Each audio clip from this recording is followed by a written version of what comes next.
starring the video, it is because I do have notes. I have a couple of notes and a couple of things to prepare myself for, and the reason I have it over here is because on the monitor here where my camera is, I'm going to be showcasing stuff. We're going to be talking about it in a little bit, but I wanted to have notes off to the side that I didn't want to show you guys. I didn't want to show you guys the notes later on, but I mean, it's likely that you're not going to see the notes, so to be honest, I'm just going to put them over here for now. But guys, as you see in the title, today we're talking about Critical Role. I personally love Critical Role. I've been a fan since just around the end of Campaign 1. I actually started watching Campaign 1 shortly after it ended and watched all the way through Campaign 1 between the time it ended and the time Campaign 2 started. I was like kind of a holdout on Critical Role for a long time. To be honest, I'll be 100% honest. I enjoy D&D. I love D&D, but I never understood the allure of watching or listening to people play D&D because for me, I'm like I would want to play D&D instead. So fun about playing D&D? And this was just my slippery slope into jumping into watching gamers play games and let's plays on YouTube and stuff because I just started to learn and realize like, oh, you can gain new tricks, you can find new skills, you can learn new things when you're watching people play, but also when it comes to the sense of like Critical Role and other like improv-y things like this and role-playing games and board games, you can learn from them, but you can also see how they play and like pick things up, and it's like great storytelling and it's fantastic. And so I was a long time holdout. I didn't watch any Critical Role. I barely knew what it was until Campaign 1 had ended. They were getting ready. I think I got all of Campaign 2 done in 2 months, or Campaign 1 done in 2 months. And I absolutely loved it. That was back when I was still working in an office because it was pre-COVID times. Um, so with that, they have Campaign 3 coming out. The first episode is October 2nd. Campaign 4 actually, correction. Campaign 4 comes out October 2nd, and there's a lot of hubbub and talk about it. And I want to like kind of get my opinions in and talk about like everything. So for the uninitiated, those of you who are on my channel have never once heard me mention Critical Role, never once heard of Critical Role, didn't know that I'm a fan of Dungeons and Dragons, well, here you go. I love Dungeons and Dragons. It's a game that I love to play. I unfortunately don't get to play it as much anymore. It really loses a lot of it when you play online, so I'm trying to find home groups to do it, but it's just really hard to get together nowadays. Um, and Critical Role is an actual play, and it was for the longest time a live streamed actual play on Twitch. So it was a bunch of nerdy voice actors who would play Dungeons and Dragons. It's helmed by Matt Mercer, who is the GM, and you had Taliesin Jaffe, Liam O'Brien, Sam Riegel, Laura Bailey, Travis Willingham, Ashley Johnson, um, and is that everyone? Was that everyone? Yeah. And there was a seventh member at the beginning, or a seventh. Let me go through that again.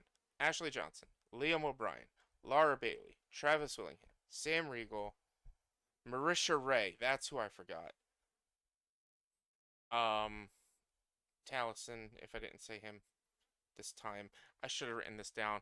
I didn't. We all know who the cast of Critical Role is. They're all over the place. They're amazing voice actors. There was another founder, but he shortly left. We're not going to talk about him because Critical Role has straight up said, "Yo, who cares?" Like he's not with the company. We're not going to talk about him anymore. There's actually people out there who are like, "Oh, he's still around." No, we're not getting into that. We're not getting into that. But they have been basically streaming and releasing a Dungeons and Dragons based live stream for the last 10 plus years. They've gotten huge. They've done world tours. They've done live shows. I actually did a video about their Christmas live show for Daggerheart, the game that they created back in January of this year, January February of this year. Which definitely go check it out. I'll probably try to tag it somewhere around here if I remember to when I'm uploading this. But they've also produced a bunch of other things outside of just the live stream for D&D. Legends of Vox Machina, which is a cartoon and animated series based on Campaign 1.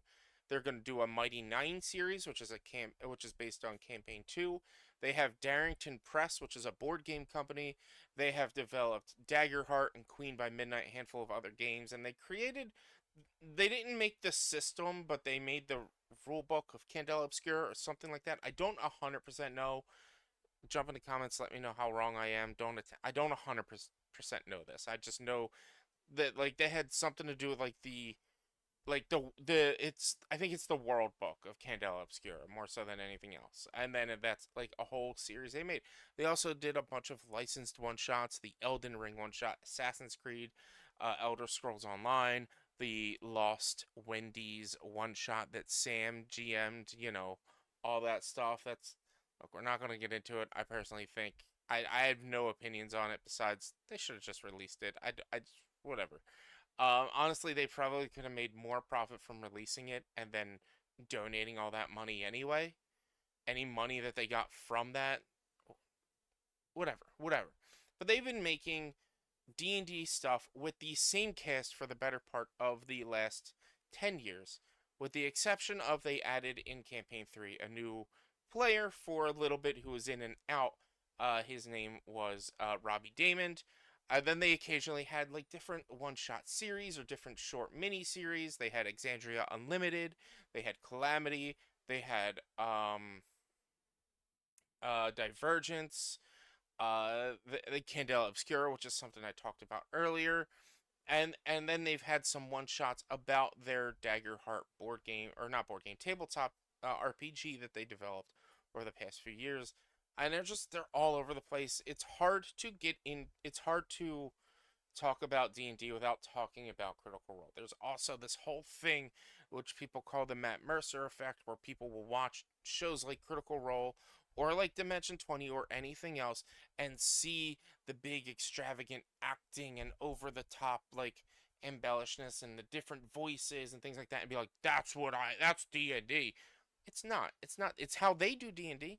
Look, I like doing voices, but not everyone does voices. I love story-based things, but not everyone does.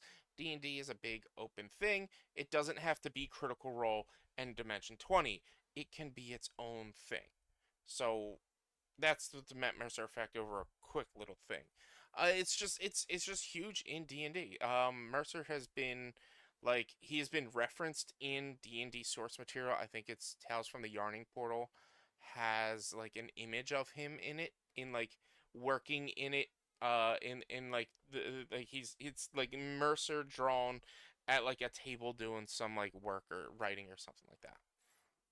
So why am I coming into C4? Well, it's because C4 is something big. Campaign 4 is something big. They're doing something new. First and foremost, after 10, 11 years, they have a new primary dungeon master. Matt Mercer, who has ran the games from the get-go, from beginning on, in his own homemade world of Exandria. He is handing over the reins to everyone's favorite improv artist and DM outside of Mercer, but also probably everyone's favorite and not having to say outside of Mercer, Brennan Lee Mulligan. Who Brennan Lee Mulligan you know from Dimension 20. He's on Dropout. I'm a huge fan of him. He is one of the most shared people on TikTok who wasn't on TikTok until recently. He actually recently created a TikTok. He always said he wouldn't, and he recently created a TikTok, which I'm curious as to why he made that decision, but who knows? Um, but outside of the fact that Brennan is the GM, this isn't his first time GMing for Critical Role. This isn't the first time Mercer wasn't the GM. However, um, this is the first time the main campaign is getting a new GM. There's been a bunch of one shots and things like that where Mercer was either a player or somebody else is a game master. Well, specifically Exandria Unlimited and the three versions of that had Abria or had Mercer as the GM. There have been several one shots where the rest of the cast was a GM. But for the most part, it's always been Matt. So it's big because Matt is finally now getting to become a player. As he's no longer going to be that forever GM. He's going to be a player. But the other big thing about this, well, the other two big things about this, I guess, well, jump into one is, or one of the major ones is, there's also a bunch of new cast members. There's a large number of new cast members. So we got Robbie Damon, who is, it has been said that he is officially like part of the cast. He is part of the family of of Critical Role, and from now moving forward, he's always going to be. I feel like he's always going to be part of it, which I love Robbie. I'm a huge fan of his. Met I never got to meet him, but I saw his improv thing uh at a New York Comic Con a few years ago, and I loved it. It was fantastic. I love him. He's an awesome guy. I'd love to meet him one day. Uh he was a character in Campaign 3. He played Dorian Storm. He also was in Exandria Unlimited. And I believe he might have played a character in a Candela Obscura and a couple of other one shots, things like that. But everyone who knows Critical Role knows Robbie Damon. He's also a voice actor. Then we got Abria Iyengar, who was the game master, the dungeon master for Exandria Unlimited, the first series. In Calamity, Exandria Unlimited Calamity, she was a player. She played a few. She was a character in a player character in a few episodes of Campaign 3, and she was a game master for season 3 or part 3 of Candela Obscura, which was their horror thing that I talked about earlier. She's also known for Dropout fame with Dimension 20. She's GM'd a couple of seasons over there, as well as just a plethora of other things, a bunch of other things, like mostly primarily D&D related. She's huge in the D&D space, in the tabletop space. Next, you got Luis Carrazzo, who is a voice actor. He played a voice in Legends of Vox Machina, the most recent season, which was season 3, I believe.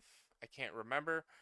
He was a character in Exandria Unlimited Calamity, who actually he like reprised his role from Calamity uh um into Legends of Vox Machina. Like they had to finagle with a little bit of the story, and so they like added him in, so his voice acting was his character from Exandria Unlimited. It was a really cool like teaser. He was also a player in Candela Obscura season 2.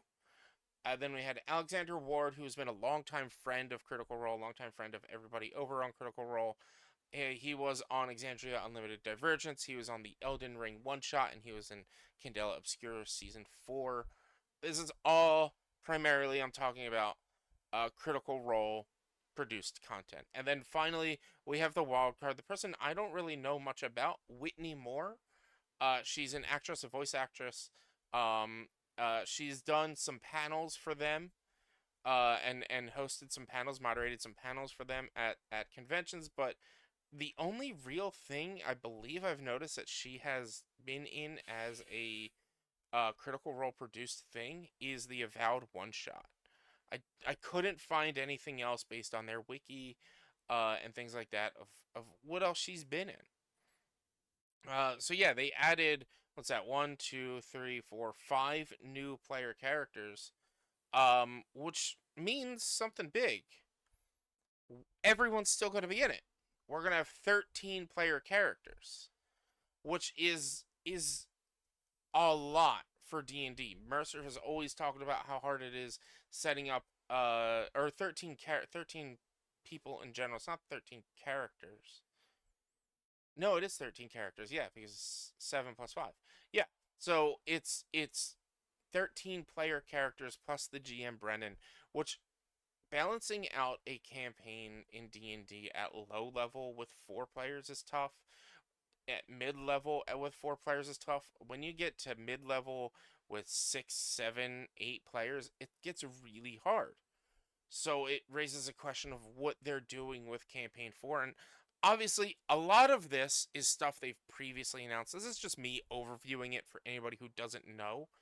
Um and this is all basically preamble for me to get into the why, because there's a lot of people out there that are complaining about it, and we'll talk about it.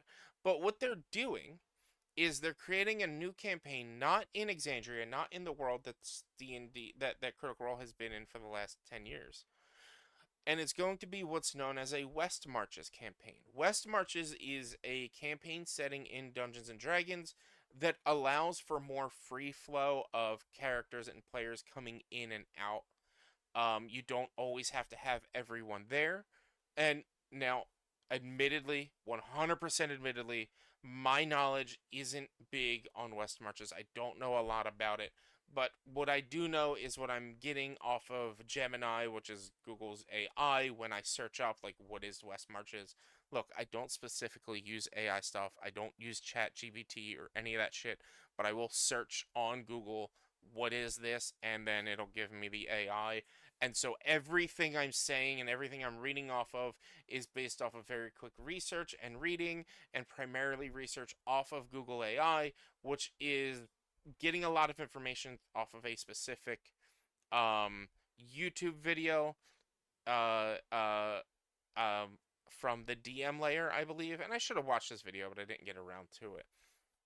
And so, from what I'm reading about West Marches, is it kind of opens up the ability for each session to primarily be its own one shot. So maybe it's not specifically a one shot for each session, but like maybe it's very loose with the campaign. Gives the players more agency where it's just, hey, they're going to decide what they do each time, and each session it's whoever can show up shows up. They play a session based on whatever information they may have to go somewhere and do something, and the GM basically has a bunch of one shots in mind and decides where the players go based decides what the players do based on where they're going. So it allows for the party to flow more. It allows for people to sit out if they need to. And like I said, each session is like a one shot, which I don't think that's how they're going to directly do this. I think what they're going to end up doing is each like I don't even think it's going to be static where it's like every other week they're going to change up the party or anything like that. But it is very possible that for 3 weeks we won't see a couple of people because they're on a little bit of a longer thing. Because this is, even though this is just a bunch of friends playing Dungeons and Dragons, this is entertainment purposes. There's going to be call times, and so they're working around everyone's scheduling to see what can fit.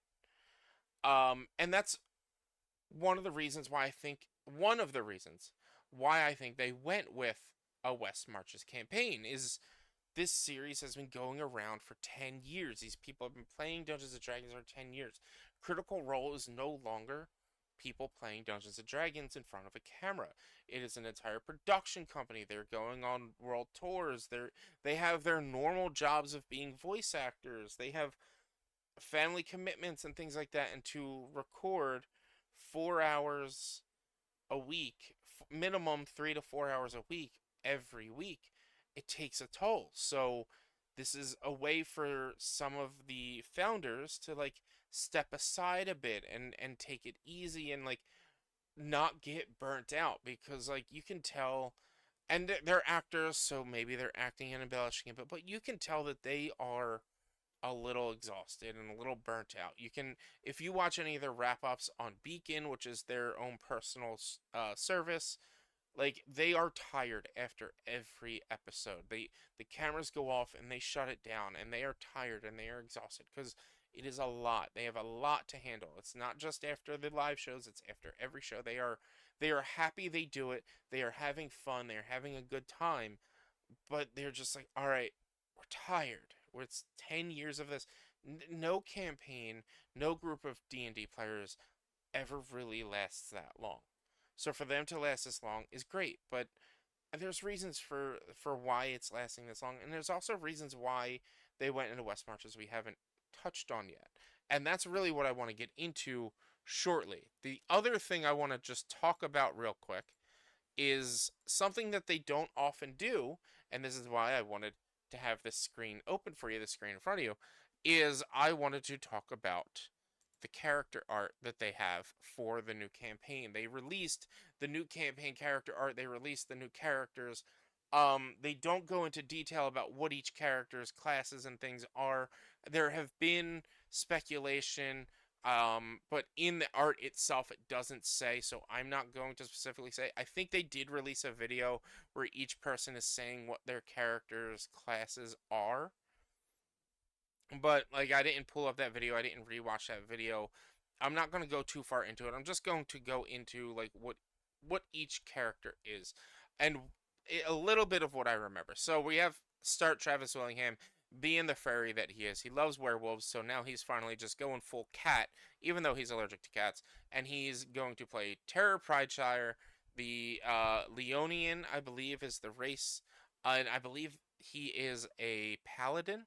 So he's going full paladin this time, whereas past he's done like um multi-class in the paladin, but he's going full paladin and full fairy, which I love. That's great.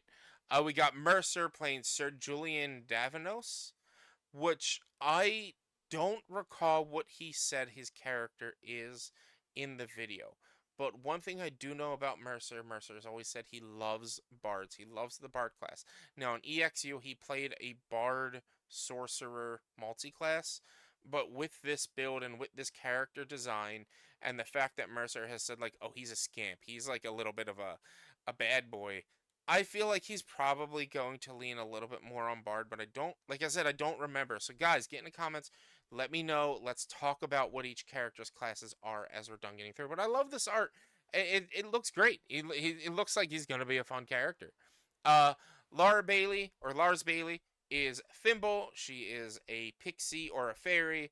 I do remember she is a rogue. She's finally going full rogue. She is not gone rogue, and we haven't really. Did we have a rogue in campaign 3? We didn't have a full rogue in campaign 3. So we're getting a full rogue, or mostly full rogue, I'm sure. She might multi-class. But it's gonna be fun because like she's a great improviser, and she's great at the game. She's great at D&D. She's gonna be a fun character, and I remember her saying she's a little bit of a precocious, little bit of a like fun like character who just likes to have fun and be a little ridiculous. Abria Iyengar is playing Ta Ta.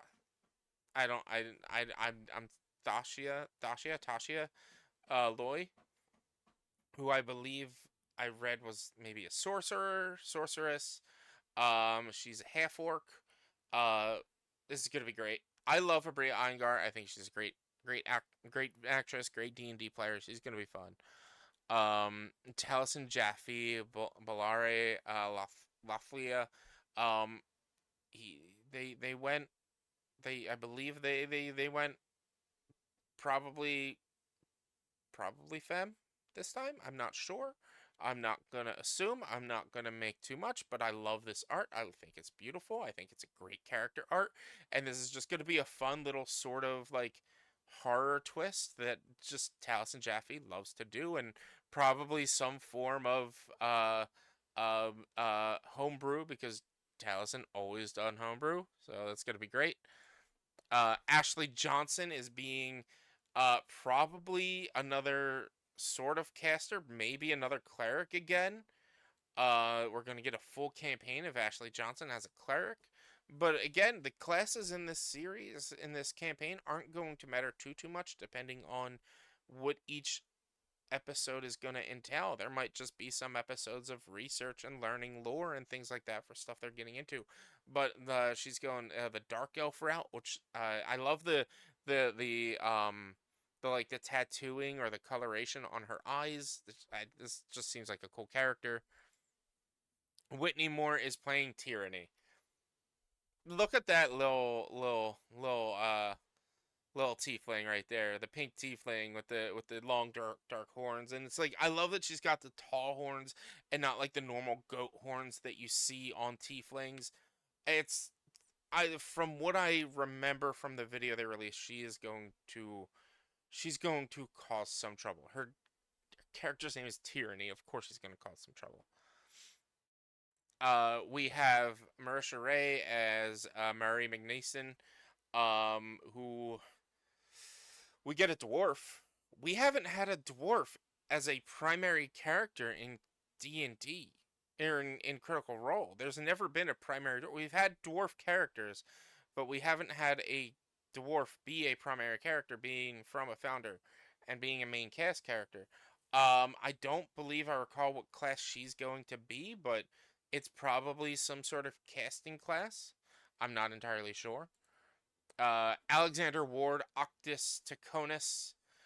He plays like a more regal character. He does very well at regal, but also does very well in horror.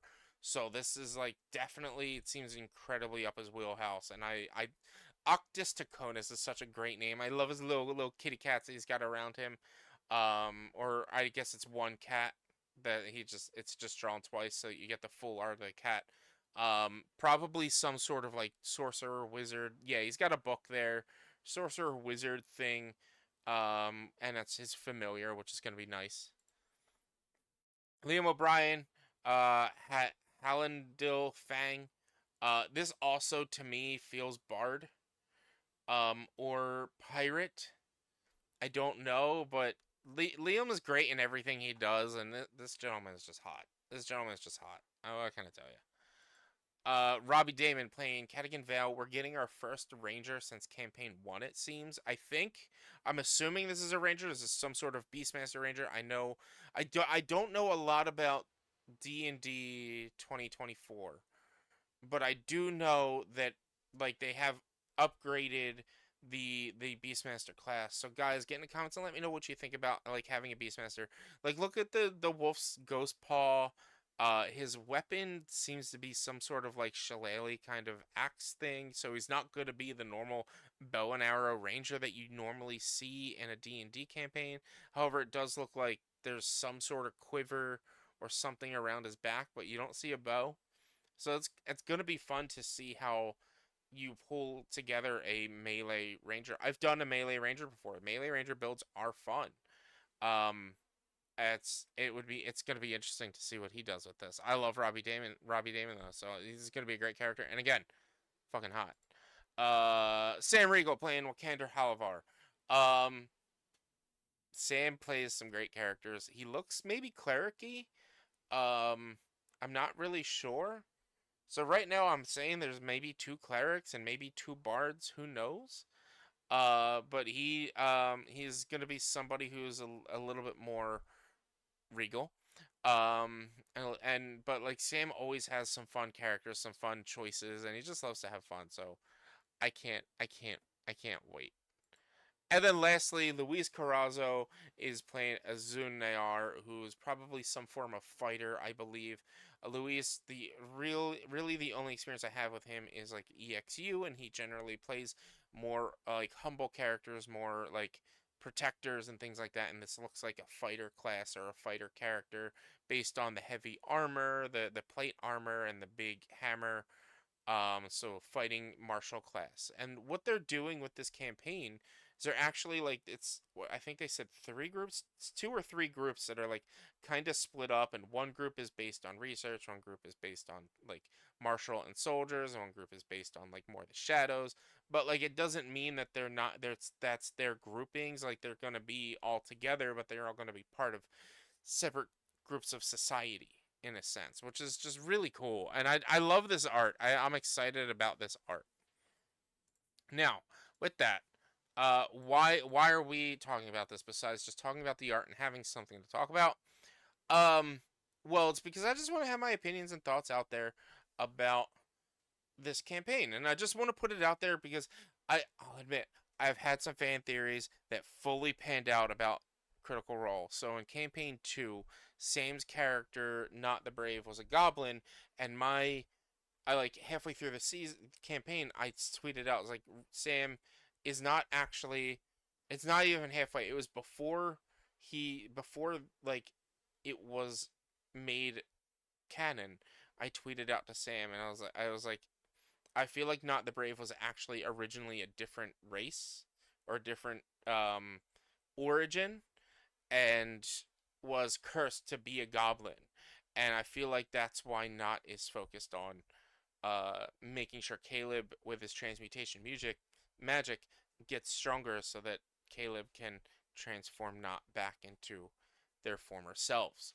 Um, and I was right. And so, like, I want to kind of get some thoughts and opinions out there just to put it out in the stratosphere to be like, hey guys, I made this video on 9/19/2025, and this is what I think is going to happen. This is what I think is going on, so that I can get any and all of my opinions out there and all of my fan theories out there so that everyone can see. But, like, no one's really going to see it. But my thoughts generally, first and foremost, why West Marches and why the large cast. I already got into it a little bit earlier. 10 years is a long time for a D&D campaign to go on. So to have a West Marches campaign where it's free flowing and people can take time off and it's not pausing the series and not stopping things from happening and not missing a character, and it's just like, hey, if somebody wants to take a vacation for 3 days or for 3 weeks, they can take a vacation for 3 weeks and nothing gets affected. They're getting older. It's getting harder for them to keep consistent at time. And I'm not saying it's getting harder for them to keep consistent. That's not the right way I'm saying it. But it's like it is harder for them to push, like I said, 4 hours a week, every week, or even twice a month. Like, even if they change this to every other week, it's still a lot. It's still a lot for a giant company like this, or a big production company like this, to produce content outside of their primary thing, and then continue to produce their primary thing, and for everyone to have all those jobs plus their full real life jobs and things like that. It's just a lot. So one of the main reasons why I think they're doing this large cast is definitely to give the founders a break and give some light to the newbies, because 10 years is a long time. They're not getting any younger. Critical Role is something that can last beyond the founders. Now, yes, primarily people will watch it for the founders. You watch Flash for Flash. You watch Green Arrow for Green Arrow. If Green Arrow's not in Green Arrow anymore, you're not going to watch it. Let me tell you, I really didn't want to watch the last 6 episodes of Green Arrow because he wasn't in it. And like, I watch Critical Role for the chemistry that we have of the founders. So it's good to start sprinkling in newbies so that if the founders need to take more breaks, if they want to stop, because let me tell you, I have a Beacon subscription. I don't listen to Tales of the Yarning Portal or Tales of Reslayer's Take. That's it, Reslayer's Take, not Tales of the Yarning Portal. I don't listen to Reslayer's Take. I don't listen to a lot of their content that's not of the main cast of the founders. But if you introduce some of those characters and some of those ideas and some of those players into this, and then introduce them into other mediums that you're producing, when it becomes the full on, they are now part of the main cast, and the founders are starting to step down because they are getting older, it's going to be an easier transition, and Critical Role itself can continue to push forward while the founders are getting more breaks. I personally feel that they need to start working that out so that they don't just stop. Because Critical Role is definitely, it's a company big enough to where they don't need to just stop when they don't want to uh make content anymore. They're not Tom Scott, where he just doesn't want to do that anymore. It costs too much. It doesn't get him as much. There's no reason for him to do his main vlogs anymore, but he's still doing other stuff. Critical Role is separate. Critical Role can absolutely have new cast roll in. Critical Role is Batman. Batman it's been Superman was Batman, Dick Grayson was Batman, Bruce Wayne was Batman, Terry McGinnis is Batman. Like, Batman is just a moniker. Critical Role is a moniker, and the founders, when they are starting to get too tired or too burnt out, can step away. I personally feel like they should kind of lean on maybe a lesser of a large campaign, and more of like a mini campaign setting that, like, say Dimension 20 rolls, because that will give them more time off, that will give them more time to flow in new characters. But doing a West Marches large cast is going to give them that leeway. There's also the whole controversy of why D&D and not Daggerheart. There's been a lot of people out there that are mad that have played Daggerheart, loved Daggerheart, was excited for Campaign 4 because it was going to be Daggerheart, and then they announced it was going to be D&D, and people are now shitting on Daggerheart because they're not playing Daggerheart on Critical Role. No, don't do that. Daggerheart is a great game. I've played the pre-alpha, I played the early alpha versions. I haven't played the current versions. I really enjoy it. There's a reason why they're not doing Daggerheart, and it's twofold. I feel, I feel. Number one, well, I guess maybe threefold. Number one, they have probably been in the talks to have Brennan run this West Marches campaign for a while, since before the end of campaign 4, since before the release of Daggerheart.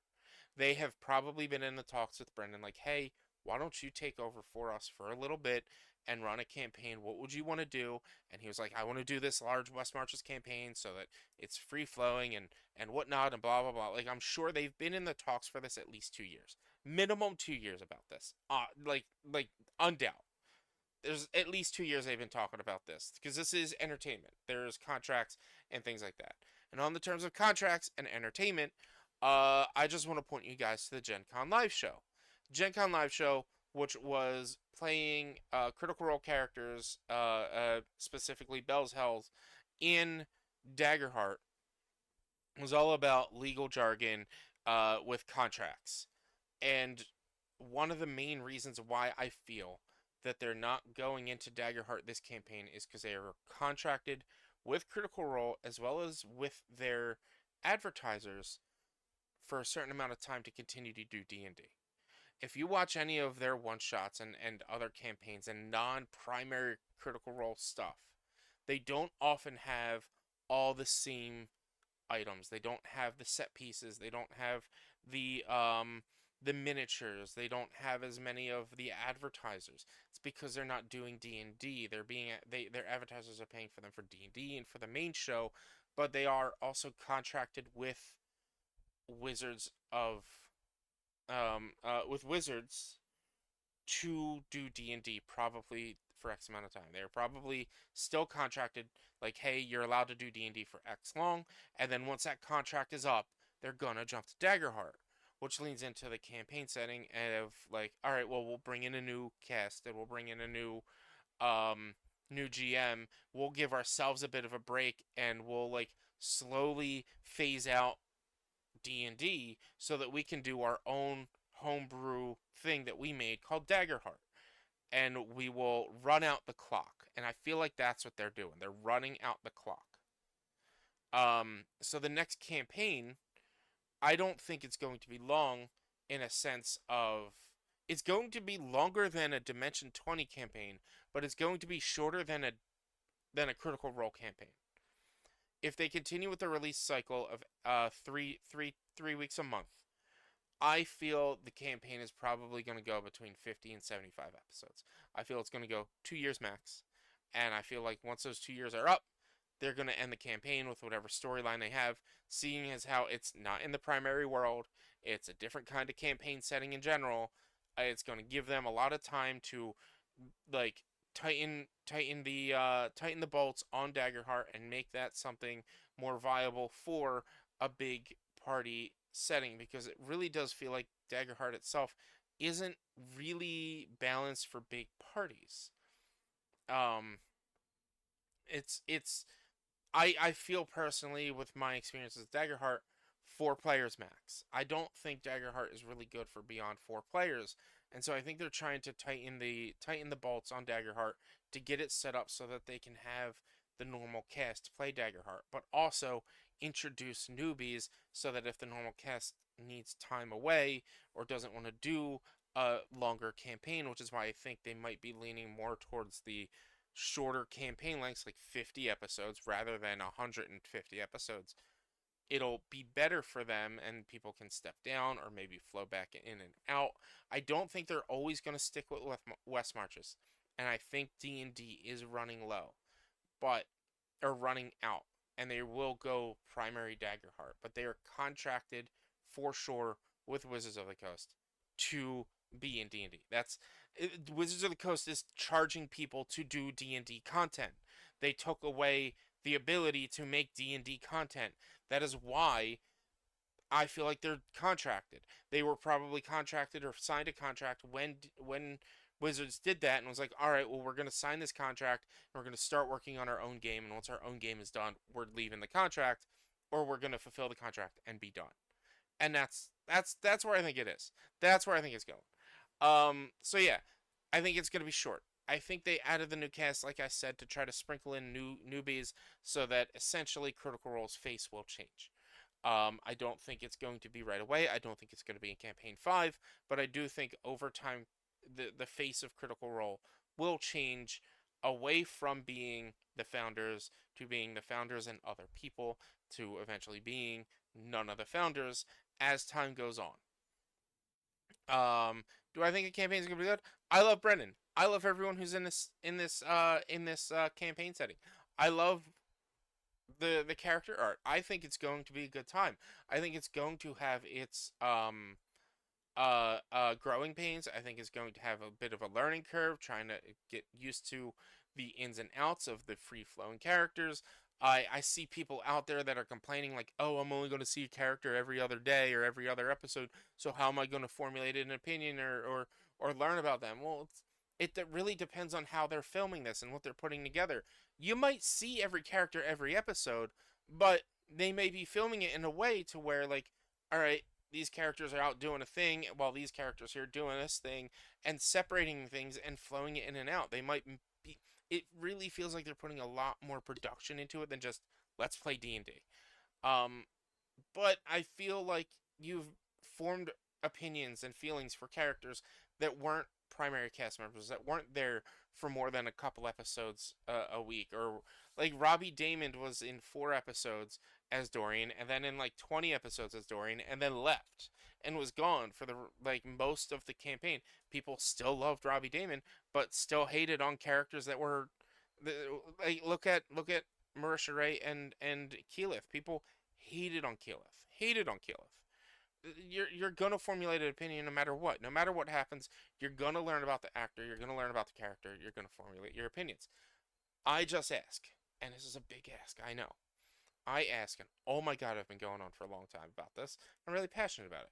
I ask you guys to do one thing. All you critters out there, all you D&D players, please remember that although this is an entertainment medium and it is a production and they are playing this to create entertainment, it is also people just playing D&D. So if a player makes a decision that you wouldn't make, don't shit on them for it, because that's just bullshit. I've always hated that. I've always hated that. That's one thing I just can't stand. That is one of the main toxicities of the critter community is, oh, well, this person did this and I wouldn't have done this and you should have done it this way and I just don't like this person because they do things the way I don't like it. No, fuck off. These are people having fun. I did an actual play, a D&D actual play. I did 1 season of it. I would love to bring it back. I'm just burnt out and don't have it in me to create and DM right now. I did an actual play. And the first thing I told them is, guys, number one, have fun. I don't care if we're recording this. I don't care if people don't like your thoughts or opinions or your actions. I don't care. As long as you're having fun, you have fun first, and then you have fun with, and then you worry about the entertainment, and then we worry about the rules. And I think that's how it should be with any actual play. The players have fun, the viewers have fun, then we worry about the rules. It's always rule of cool over anything else when it comes to an actual play. So if the rule is bent or broken or moved away, just let it go. Because also, you're looking at a table of 7 players still, 6 players, and a GM, and a campaign setting that's big and broad, and there's going to be a lot going on. You're going to miss things. You're going to make a mistake. Just let it go and have fun. Because at the end of it all, it's not about the rules. It's about the community. It's about the relationships. It's about the storytelling. It's not about the dice rolls. It's not about the game mechanics. It's about having fun. But that's it. That's all, guys. This went a lot longer than I was expecting it to be, but I am not cutting anything out except for breaks and silences. So I hope you guys enjoyed it. Please leave comments down below on your thoughts, opinions, and excitement or unexcitement about Campaign 4. It starts October 2nd. I am super excited. I unfortunately will not be watching it as it airs because it starts at like 10 o'clock at night my time. So I'll watch it that following Monday when it gets posted on YouTube. And yeah, thank you guys so much. Please be careful, be safe, don't do anything I would do. families, or your loved ones. And of course, be sure to miss my socks. See you all.